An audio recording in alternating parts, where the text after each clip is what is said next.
Like Zawi Hawass is an excellent example in Egypt. Zahi is an excellent example. He does not want to even entertain the notion that there's No. some sort of a gap in the knowledge of history. If you just say the word Atlantis to Zahi Hawass, he goes berserk. He absolutely goes nuts. And that's irrational too, since we know that the Atlantis story comes from Plato. We know that Plato said the source of that story was in ancient Egypt, in the temple of Neith at Sais in the Delta.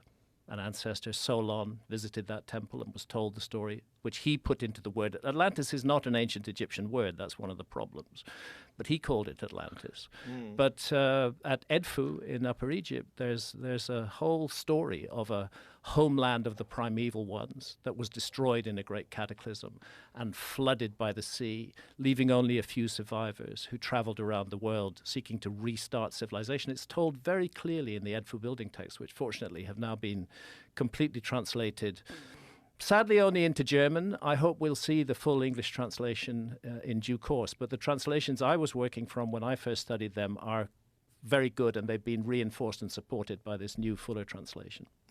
So I think the Atlantis story does have an ancient Egyptian origin, and I think the ancient Egyptians should be proud of it rather than throwing it away. And also, archaeologists should not seek to isolate the story of Atlantis from other flood myths and traditions all around the world. And that's a problem too. I mean, we have hundreds of myths and traditions from countries all around the globe which speak of a great global cataclysm, a huge flood, often wildfires,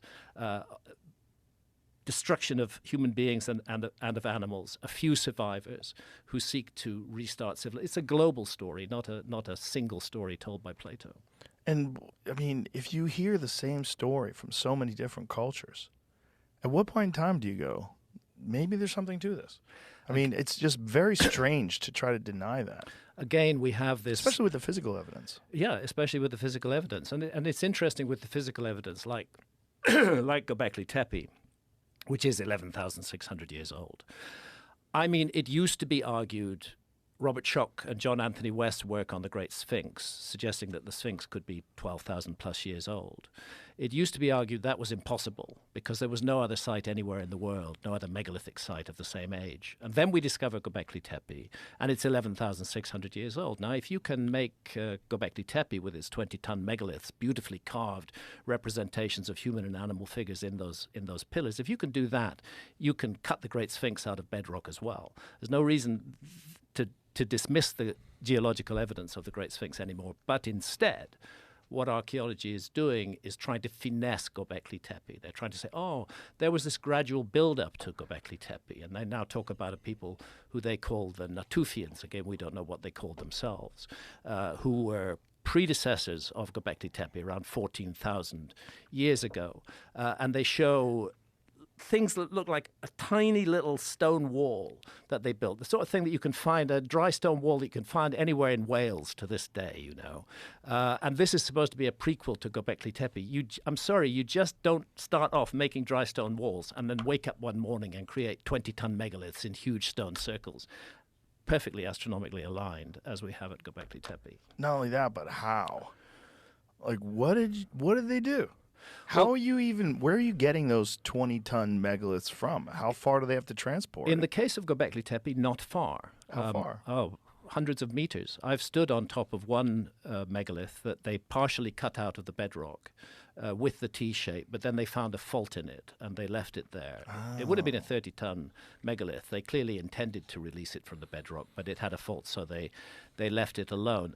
The quarries, the issue of the quarries for the rock at Gobekli Tepe is not too big a problem. But the transportation of those? Even the transportation, you get enough people working together, and they can move large stones. That's not in dispute. But that's where the question comes: how do you get enough people together? How do you have the organizational skills? Where do you have the mindset that plans something like this at the beginning? And that is the problem that is not answered in the case of Gobekli Tepe. That happening suddenly. And what were they using for tools? They're supposed to have just been using stone.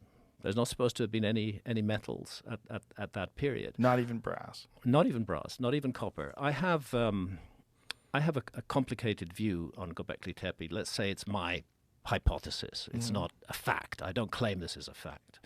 I think that what we're looking at Gobekli Tepe, there's no doubt that the population of around Gobekli Tepe were all hunter-gatherers when Gobekli Tepe started to be made. And that's the weirdest thing of all, because previously archaeology always used to say hunter-gatherer cultures did not have the manpower, did not have the organizational skills, could not generate the surpluses that would allow people to specialize in architecture and engineering and astronomy and so on.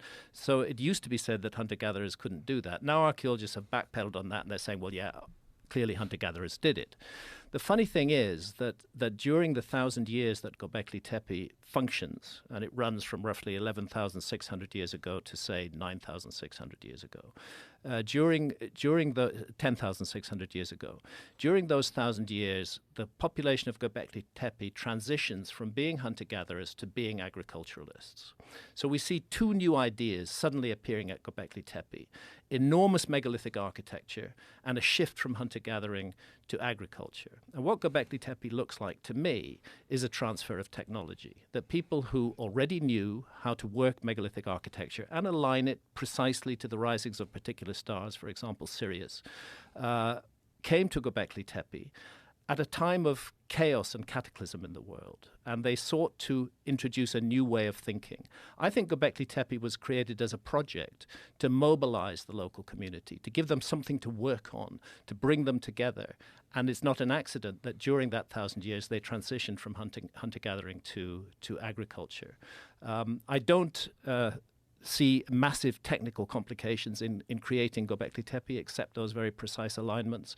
But what I do see is a sudden appearance of something that shouldn't have been there, and that requires explanation. How did they determine the emergence of agriculture versus agriculture that it existed in some areas and not others, like it does now? Like you can go to the Amazon and you can see hunter-gatherers, and then you can go to Sao Paulo and see a major metropolitan city. I was just in Manaus, and it's fascinating, actually. They have a tower up there on the edge of the jungle. You can go up that tower 150 meters up, and on one side, extending endlessly, infinitely into the distance, is the Amazon rainforest. Wow. Turn the other way, and there's the city of Manaus. Wow! Looking at you with its skyscrapers. That's got to be wild. It's a wild sight to see.